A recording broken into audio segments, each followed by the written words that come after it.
आनंद एक बहुत ही साधारण आदमी था। उसका एक अच्छा खासा परिवार और एक नौकरी थी, लेकिन पिछले कुछ दिनों से वह काफ़ी परेशान रहने लगा था। उसकी परेशानियों की वजह थी उसको आने वाले विचार। उसे लगता था कि वह दुनिया का सबसे बदनसीब आदमी है। पूरे घर का खर्चा उसे अकेले उठाना पड़ता है। घर में सबकी जिम्मेदारी भी उसी के कंधे पर है। आनंद की परेशानियां उसके चेहरे पर दिखने लगी थी। वो बात बात पर गुस्सा हो जाता। उसका चिड़चिड़ापन दिन प्रतिदिन बढ़ता ही जा रहा था। एक दिन आनंद अपने घर में ऐसे ही परेशान सा बैठा हुआ था। तभी उसका बेटा उसके पास आया और कहने लगा कि पापा, मुझे स्कूल से होमवर्क दिया गया है, क्या आप मुझे होमवर्क करने में हेल्प करेंगे? आनंद अपने बच्चे की पूरी बात सुने बिना ही उसके ऊपर गुस्सा हो गया और उसे काफ़ी बुरा भला सुना दिया। बच्चा वहाँ से निराश होकर चला गया।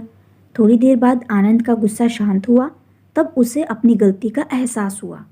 आनंद अपने बच्चे के कमरे में गया, जहाँ उसने देखा कि उसका बच्चा नोटबुक में होमवर्क करते करते ही सो गया था। उसने नोटबुक उठाकर देखा, उसमें आज स्कूल से एक विषय पर पैराग्राफ लिखने के लिए दिया गया था।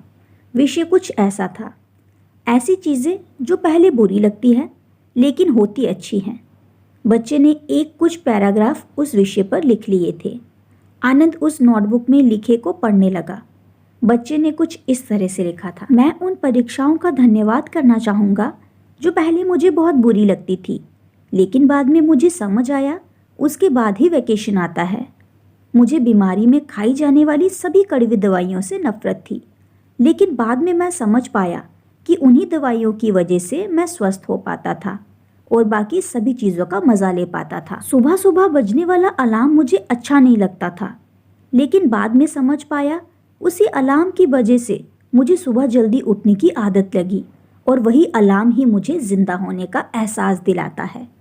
पहले मुझे मेरे पापा की डांट अच्छी नहीं लगती थी, लेकिन अब मैं समझ पाया हूँ उनकी डांट की वजह से ही मैं सही रास्ते पर बना रहता हूँ और अच्छे भविष्य की तरफ आगे बढ़ता हूँ। इन सभी चीज़ों के लिए और खासकर मेरे पापा के लिए मैं भगवान को धन्यवाद देना चाहूँगा, क्योंकि मुझे डांटने के लिए मेरे पापा तो हैं। मेरे दोस्त के पास तो पापा ही नहीं हैं। मेरे पापा ही मेरी सारी ज़रूरतें पूरी करते हैं। कभी कभार डांटते भी हैं तो मेरे भले के लिए। अपने बेटे के विचार उस नोटबुक पर पढ़कर आनंद गहरी सोच में पड़ गया।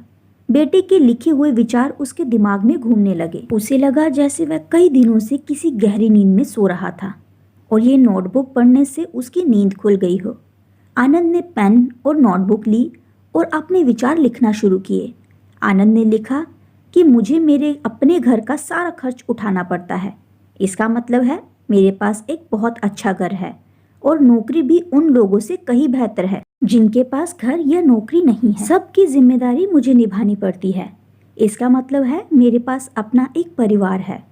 मतलब मैं उन सभी लोगों से ज़्यादा खुशनसीब हूँ जो अकेले या अनाथ हैं।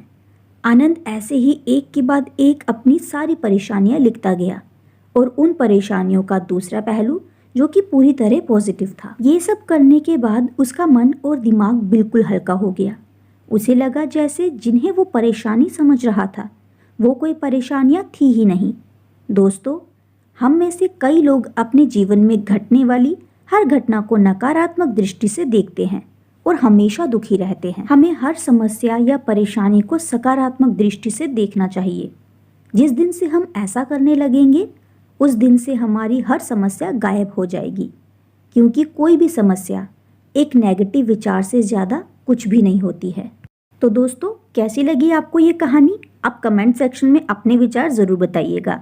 इसी तरह से और कहानियों के लिए आप चैनल को सब्सक्राइब कर दें और ज़्यादा से ज़्यादा इस वीडियो को शेयर कीजिए और वीडियो को लाइक कीजिए। मिलते हैं बहुत ही जल्द अगली कहानी के साथ। तब तक के लिए शुक्रिया।